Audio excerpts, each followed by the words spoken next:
Earlier in the countdown, I mentioned that there would be another board game adaptation coming up on the list, and we're at that point right now. We're about to talk about Gloomhaven. Gloomhaven is a board game, but it's really a campaign game in the same vein as having a D&D group to play with. It's a choose-your-own-adventure game with RPG elements, deck building, strategy, you name it, it's in Gloomhaven. You play as a group of 2 to 4 mercenaries that are hired to do different jobs that lead down a road to many more adventures. The gameplay is so fulfilling.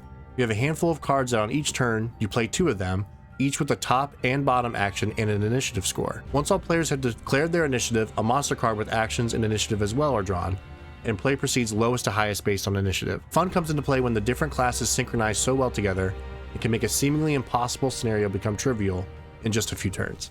It is so satisfying when you're playing with friends and not by yourself. Much like Catan, Gloomhaven is never going to hold a candle to playing the real board game with other people.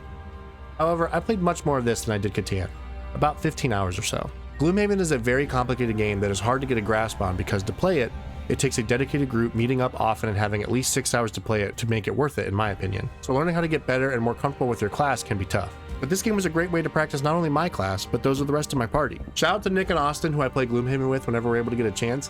When I played this game, I made a party with the Mind Thief that I was playing, the Cragheart, I believe it's called, that Austin plays, and the, oh boy, whatever the Spellweaver that Nick plays. And that actually helped me the next time we played together because I knew what you guys were doing better. So it had a good purpose for me. I really enjoyed my time. With Gloomhaven being a really hard game to get into with how expensive it is and finding a group willing to play and how tough it can be as adults to just find time to play together with people, this game actually is a great alternative to help scratch that Gloomhaven itch, and can be a great practice tool in between sessions too. Gloomhaven was a great experience for me this year, both on the table and on the TV.